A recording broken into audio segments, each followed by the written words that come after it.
নমস্কার। পশ্চিমবঙ্গের বাজেট অধিবেশন ২০২৬-এ একটি নতুন প্রকল্পের ঘোষণা হয়েছে। সেই প্রকল্পের নাম যুবসাথী প্রকল্প। এই যুবসাথী প্রকল্পে আবেদন কিভাবে করবেন, গত 10ই ফেব্রুয়ারি ২০২৬ মাননীয় মুখ্যমন্ত্রী একটি প্রেস কনফারেন্স করে প্রাথমিক যে নিয়ম রয়েছে সেই প্রাথমিক নিয়ম সম্বন্ধে উনি বলেছেন। তাই নিয়ম কি রয়েছে, এলিজিবল ক্রাইটেরিয়া কি রয়েছে, বয়সসীমা কি রয়েছে, এডুকেশন কোয়ালিফিকেশন কি রয়েছে, আপনি কবে থেকে টাকা পাবেন এবং আবেদনের শুরুর তারিখ, শেষের তারিখ। তাই ভিডিওটি স্কিপ করবেন না, প্রথম থেকে শেষ পর্যন্ত দেখবেন। চ্যানেলে নতুন হয়ে থাকলে চ্যানেলটিকে সাবস্ক্রাইব করে দেবেন পরবর্তী গুরুত্বপূর্ণ আপডেট পাওয়ার জন্য। প্রথমে দেখে নেওয়া যাক যুবসাথী প্রকল্পে কারা আবেদন করতে পারবেন। অবশ্যই তাকে পশ্চিমবঙ্গের স্থায়ী বাসিন্দা হতে হবে এবং সেই সঙ্গে মাধ্যমিক পাস হতে হবে এবং আবেদনের বয়সসীমায় রয়েছে 21 থেকে 40 বছরের মধ্যে বয়স হতে হবে এবং সেই সঙ্গে পশ্চিমবঙ্গে যারা বেকার রয়েছেন তারা কিন্তু এই প্রকল্পে আবেদন করতে পারবেন। এই যুবসাথী প্রকল্পে আবেদনের বেশ কিছু গুরুত্বপূর্ণ নিয়ম রয়েছে। আপনি যদি অন্য কোনো প্রকল্পের টাকা পান সেক্ষেত্রে কিন্তু এই যুবসাথী প্রকল্পে আপনি আবেদন করতে পারবেন না।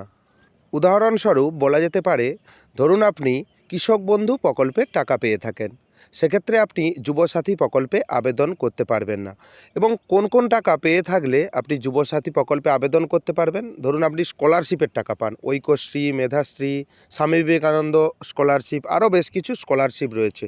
আপনি যদি স্কলারশিপের টাকা পেয়ে থাকেন সেক্ষেত্রে কিন্তু আপনি আবেদন করতে পারবেন। যদি আপনি কৃষক বন্ধু আরও অন্য কোনো প্রকল্পের টাকা পেয়ে থাকেন সেক্ষেত্রে আপনি কিন্তু আবেদন করতে পারবেন না।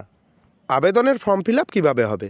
আবেদনের ফর্ম ফিল আপ হবে সম্পূর্ণ অফলাইন পদ্ধতি, অনলাইনে কোনো রকম ফর্ম ফিল আপ হবে না।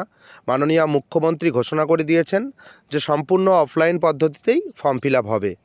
এবং ক্যাম্প কোথায় হবে সেটাও আপনার মনে প্রশ্ন হতে পারে।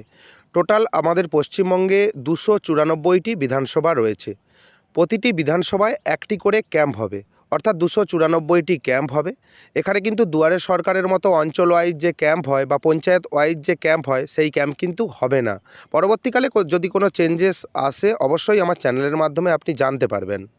একটি বিধানসভায় একটি ক্যাম্প মানে কী হারে ভিড় হবে আপনি সেটা বুঝতে পারছেন। আবেদন শুরু হবে 15ই ফেব্রুয়ারি 2026 থেকে, অফলাইনে ফর্ম জমা নেওয়া শুরু হবে।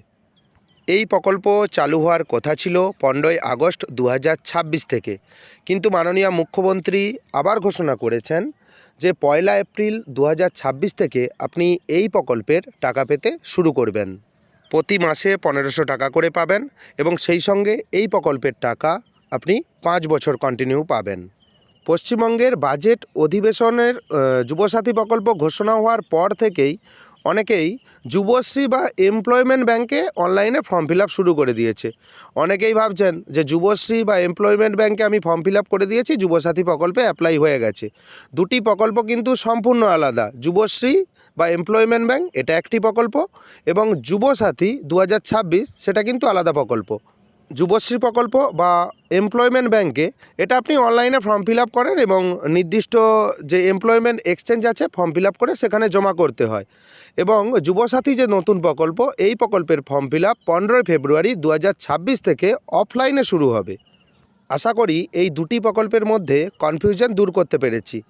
এরপর কি কি কাগজপত্র লাগতে পারে যুবসাথী 2026-এ আবেদন করার জন্য?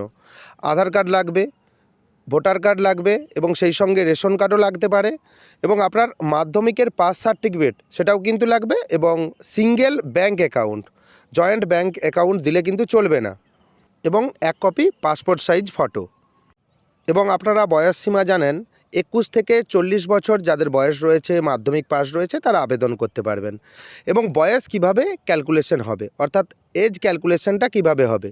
জন্ম তারিখ থেকে কি 1/1/2026 হিসেবে হিসেব করা হবে, না আপনি আবেদন করছেন অর্থাৎ জন্ম তারিখ থেকে আবেদনের দিন পর্যন্ত আপনার 21 বছর হলে চলবে? সেটা কিন্তু অফিসিয়াল নোটিফিকেশন যতক্ষণ না আসে আমি কিন্তু ক্লিয়ার নয় বা আপনিও ক্লিয়ার নয়। এবং আরও কিছু নিয়ম সংযোজন হতে পারে এবং আরও কিছু নিয়ম শিথিল হতে পারে। সেই সব ব্যাপারে অফিসিয়াল নোটিফিকেশান আসা অবধি আপনাকে অপেক্ষা করতে হবে। তাই চ্যানেলটিকে সাবস্ক্রাইব করে রাখবেন, যখন অফিসিয়াল নোটিফিকেশান আসবে অবশ্যই আমার চ্যানেলের মাধ্যমে আপনি জানতে পারবেন।